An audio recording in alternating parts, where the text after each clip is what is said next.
امام مالک نے بیان کیا ان سے نافع نے اور ان سے عبداللہ بن عمر رضی اللہ عنہ نے کہ رسول اللہ صلی اللہ علیہ وسلم نے مزابنہ سے منع فرمایا۔ مزابنہ یہ کہ درخت پر لگی ہوئی کھجور خشک کھجور کے بدل ماپ کر کے بیچی جائے، اسی طرح بیل پر لگے ہوئے انگور کو منقے کے بدل بیچنا۔ صحیح بخاری حدیث نمبر 2171۔ ابو نعمان نے بیان کیا، کہا کہ ہم سے حماد بن زید نے، ان سے ایوب نے، ان سے نافع نے اور ان سے ابن عمر رضی اللہ عنہ نے کہ نبی کریم صلی اللہ علیہ وسلم نے مزابنہ سے منع فرمایا۔ انہوں نے بیان کیا کہ مزابنہ یہ ہے کہ کوئی شخص درخت پر کی کھجور سوکھی کھجوروں کے بدلے ماپ تول کر بیچے اور خریدار کہے اگر درخت کا پھل اس سوکھے پھل سے زیادہ نکلے تو وہ اس کا ہے اور کم نکلے تو وہ نقصان بھر دے گا۔ صحیح بخاری حدیث نمبر 2172۔ زید بن ثابت رضی اللہ عنہ نے بیان کیا کہ نبی کریم صلی اللہ علیہ وسلم نے مجھے عرایا کی اجازت دے دی تھی، جو اندازے ہی سے بیع کی ایک صورت ہے۔ صحیح بخاری حدیث نمبر 2173۔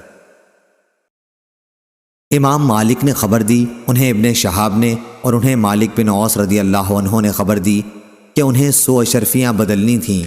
انہوں نے بیان کیا کہ پھر مجھے طلحہ بن عبید اللہ رضی اللہ عنہ نے بلایا اور ہم نے اپنے معاملے کی بات چیت کی اور ان سے میرا معاملہ طے ہو گیا۔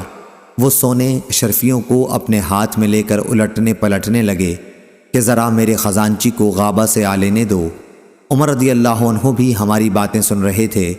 آپ نے فرمایا خدا کی قسم جب تک تم طلحہ سے روپیہ لے نہ لو ان سے جدا نہ ہونا، کیونکہ رسول اللہ صلی اللہ علیہ وسلم نے فرمایا ہے کہ سونا سونے کے بدلے میں اگر نقد نہ ہو تو سود ہو جاتا ہے، گیہوں کے بدلے میں اگر نقد نہ ہو تو سود ہو جاتا ہے، جو کے بدلے میں اگر نقد نہ ہو تو سود ہو جاتا ہے، اور کھجور کے بدلے میں اگر نقد نہ ہو تو سود ہو جاتی ہے۔ صحیح بخاری حدیث نمبر 2174۔ یحییٰ بن ابی اسحاق نے خبر دی، ان سے عبد الرحمن بن ابی بکرہ نے بیان کیا، ان سے ابو بکرہ رضی اللہ عنہ نے بیان کیا کہ نبی کریم صلی اللہ علیہ وسلم نے فرمایا سونا سونے کے بدلے میں اس وقت تک نہ بیچو جب تک دونوں طرف سے برابر کے لین دین نہ ہو، اسی طرح چاندی کے بدلے میں اس وقت تک نہ بیچو جب تک دونوں طرف سے برابر نہ ہو، البتہ سونا چاندی کے بدل اور چاندی سونے کے بدل جس طرح چاہو بیچو۔ صحیح بخاری حدیث نمبر 2175۔ سالم بن عبداللہ رضی اللہ عنہ نے بیان کیا، ان سے عبداللہ بن عمر رضی اللہ عنہ نے کہ ابو سعید خدری رضی اللہ عنہ نے اسی طرح ایک حدیث رسول اللہ صلی اللہ علیہ وسلم کے حوالے سے بیان کی جیسے ابو بکر رضی اللہ عنہ یا حضرت عمر رضی اللہ عنہ سے گزری۔ پھر ایک مرتبہ عبداللہ بن عمر رضی اللہ عنہ کی ان سے ملاقات ہوئی تو انہوں نے پوچھا اے ابو سعید، آپ رسول اللہ صلی اللہ علیہ وسلم کے حوالے سے یہ کون سی حدیث بیان کرتے ہیں؟